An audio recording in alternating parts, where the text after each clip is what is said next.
L'homme ne vivra pas de pain seulement, mais de toute parole qui sort de la bouche de Dieu. Voici votre moment de méditation quotidienne.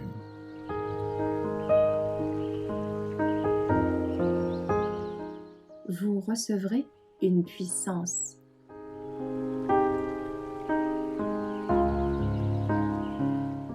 Revêtir un habit de circonstance, le 15 octobre. Le roi entra pour voir les convives, et il aperçut là un homme qui n'avait pas revêtu un habit de noces.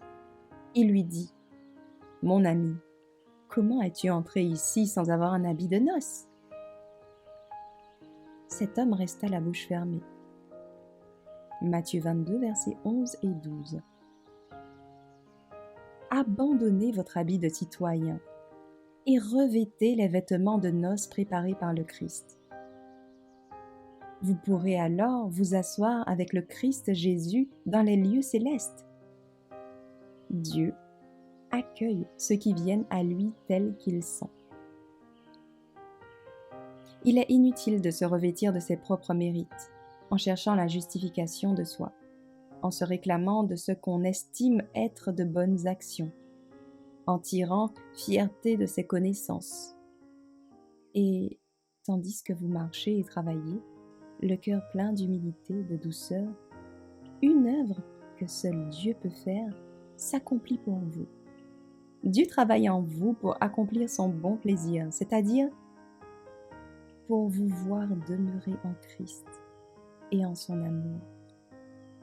Que rien ne dérobe votre paix, votre repos, la certitude d'être accepté dès maintenant. Saisissez-vous de chaque promesse. Elles sont toutes vôtres si vous remplissez les conditions requises. Une entière soumission, l'acceptation des lois de la vie du Christ, tel est le secret d'un repos complet dans son amour. Qui peut se réclamer d'un tel repos ? Il vient quand on a écarté toute auto-justification, tout raisonnement égocentrique. Il nous faut apprendre sa douceur, son humilité, avant de pouvoir faire l'expérience d'une promesse pleinement accomplie. Vous trouverez du repos pour vos âmes. Matthieu 11, verset 29.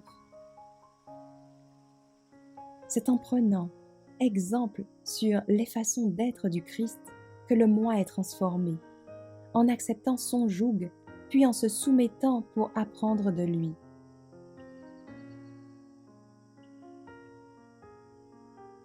Donner sa vie au Christ signifie bien davantage que la plupart des croyants ne l'imaginent.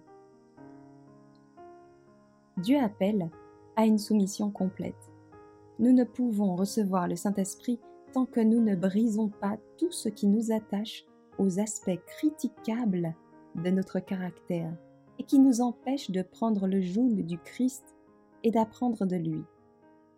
On a tous beaucoup à apprendre. Tous, nous devons être formés par le Christ.